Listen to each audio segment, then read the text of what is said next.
Hi,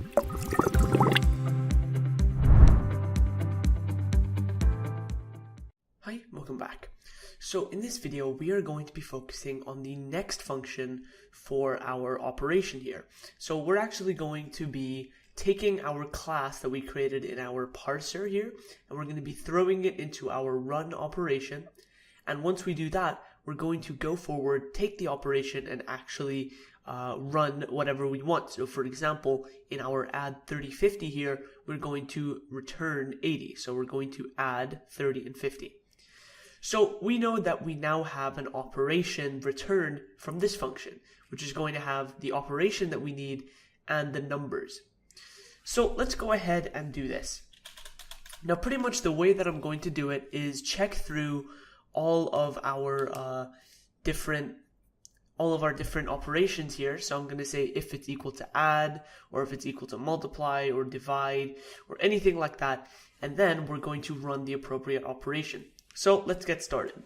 Now we know that we can access the operation by going to operation dot operation. So this is a little bit confusing, so I'm just going to say task. So I'm going to replace this with task instead of operation. So what this is going to do is access the operation that we need. So for example, this can be add, multiply, or divide, right? So this is how we're going to access it. Now pretty much what we're going to do is check if it's equal to add, run something with the numbers. If it's equal to multiply, run something with the numbers, and so forth and so forth. So let's go ahead and get started. The first thing I'm going to do is check through the 4 basic operations that we need, which is add, subtract, multiply, and divide. Now the way that we can do this is with an if statement. So I can say if some condition is true, then we can run a certain statement. So what I'm going to do is go ahead and say this right now. If task.operation is equal to add, and notice how I put two equal signs there, and that's actually for the equating one side to the other. So you're not really setting it when you're running this, and if you want to check if something is equal to the other, you need to use 2 equals. So if this right here is true, then we put a colon and make sure you have an indented block. We do something. So what I'm pretty much going to do is run a for loop through our numbers list. And once I do that, I'm going to go and add all the numbers together. So pretty much, let's write it down in pseudocode. Set a variable for the final answer. So at the start, this is going to be equal to 0. Okay? Loop through numbers list. So I'm going to loop through the numbers list, and for each number, it to the final answer. So this obviously can vary based on what we want to do. So for example, if we are trying to subtract, we're going to subtract it from the final answer. And obviously it can change depending on what we want to do. So for example, we couldn't just subtract it from 0 for each answer. We'd have to change it based on what we want to do. So let's go ahead and do that. So first thing I want to do is obviously set our final variable. So I'm going to say answer is equal to 0. Okay. The next thing I want to do is loop through my numbers list. So I'm going to say for number in, and we're not going to put numbers or anything because we're looping through the one we have in our operation. So we're going to say task dot numbers, just like that, colon, and now we're going to say answer equals answer plus, and then our number. Now we can actually just shorten this down into answer plus equals number. So what this is going to do is just say add number to answer. So this is going to loop through, and at the end of it, it's going to give us our number. Now obviously, we're only going to return our answer depending on each one. So for example, here, I'm just going to return the answer straight from our function, and it's just going to skip all of our other steps. So there we go, we did that. Now let's go ahead and focus on the next one. So if task.operation is equal to subtract. So what we're going to do here is focus on subtracting. Now, instead of focusing on setting the answer to 0, we're actually going to set it to the first number. So if we're subtracting 30 and 50, we want it to be equal to negative 20, not 0 minus 30 minus 50. So that's what we're going to do. And well, we can actually do this for all of them, but it's going to make things a little bit complicated. So I'm setting this to 0, and for this one, we're setting it to the first number.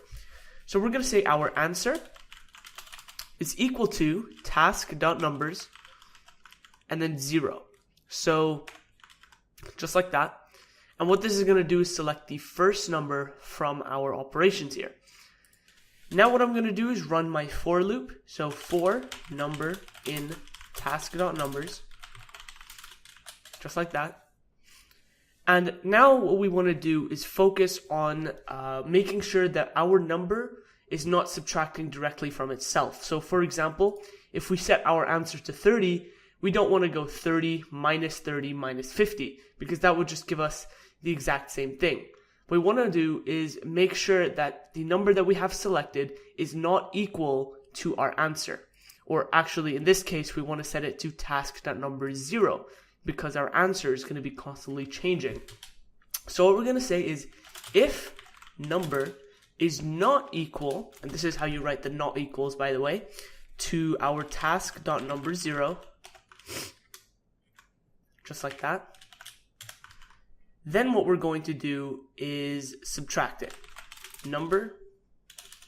Answer minus equals our number. So this can definitely pose a few problems, and we're actually going to be fixing those at the end of this video, so just stick around and I'll explain them once we get there. Now we're going to focus on multiplication.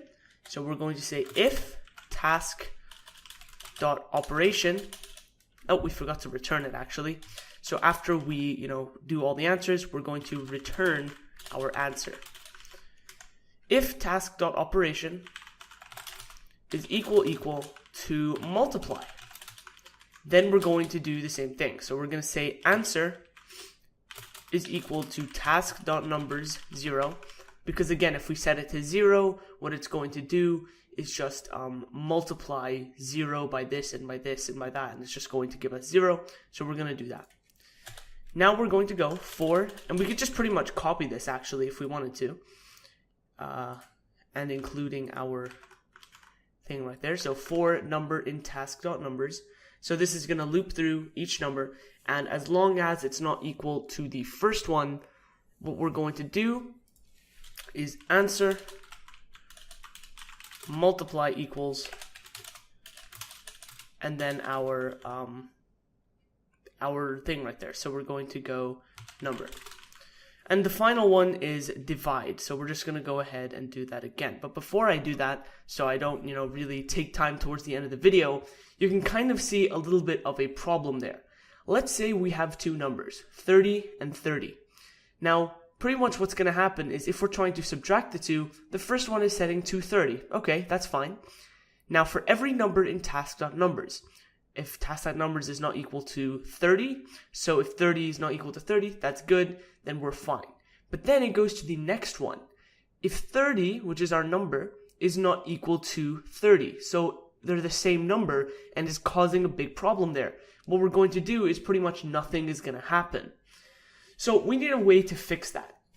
Now what I'm going to do is going to be a little bit complicated, but we're going to create a slice of the array. So what I'm pretty much going to do, and we're going to be able to apply this to all of our numbers here, is pretty much we're only going to take the array or the list that we have here by cutting off the first element. So let's go ahead and start this with add here. It's going to make everything a lot smoother. First of all, we're going to set answer to task.numbers 0, and then we're going to create a new numbers variable that what it's going to do is take task.numbers, but it's going to slice off that first element.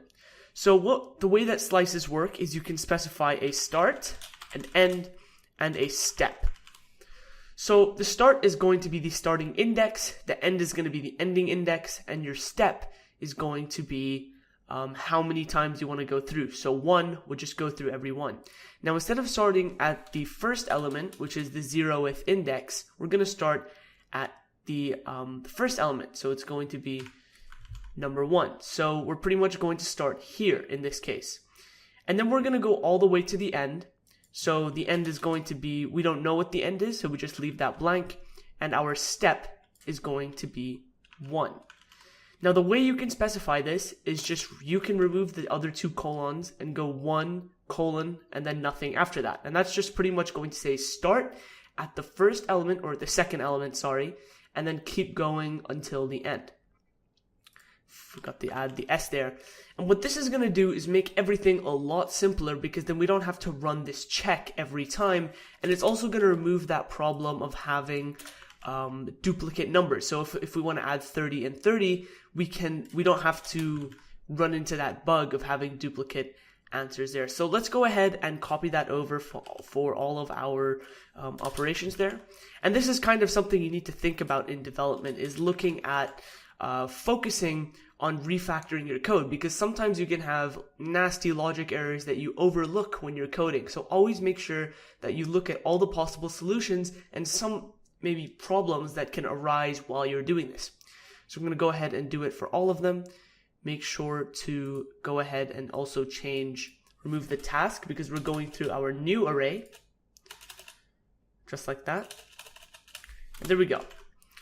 So pretty much, let's go ahead and look at it this way. Suppose we're adding 30 and 30. Our answer is equal to the first element, which is 30. That's fine. And then our new numbers array is going to be cutting off the first element. So now we're only left with a list. Sorry, no, I didn't mean to say array. We're going to be left with a list with 1 element, which is going to be the number 30. So now what we're going to do is for every number in our list here, so which is only going to be 1, we're going to add the answer and the number. So our final answer is going to be 60. So this is a lot more convenient to work with, and it's going to remove that error that we had before. So let's just go and make sure that everything's working for that. And it seems to be going fine. Let's go ahead and create our last one for divide. If task.operation is equal to divide, then we're going to go and just copy this over. Now, there are a lot of ways you can refactor this. You can see we're kind of copying the same thing over and over again. So I challenge you to go and try and find a way to shorten this up a little bit. Maybe create some sort of a map where you can have different things and search up the operations. It's all up to you. You kind of have to go and find a way to do this yourself. So just change that to divide equals. Now there we go. We have all of our 4 operations set up, and also make sure to return it at the end. And this is our operation function. So we've pretty much done the bulk of our calculator here. Let's go ahead and try this out in our program. What I'm going to do is get the user input. We're going to parse our input, or actually, why don't we go ahead and create our own operation and just work with it that way, because remember in the last video we had that bug where we had strings instead of numbers, which we're going to be covering at the end of this mini series. So let's go ahead and get started. I'm going to say operation is equal to, and then we're going to create an operation. So we're going to go with our standard list here. So we're going to go add, which is our operation, and then we're going to put in our numbers list, which is going to be 30 and 50.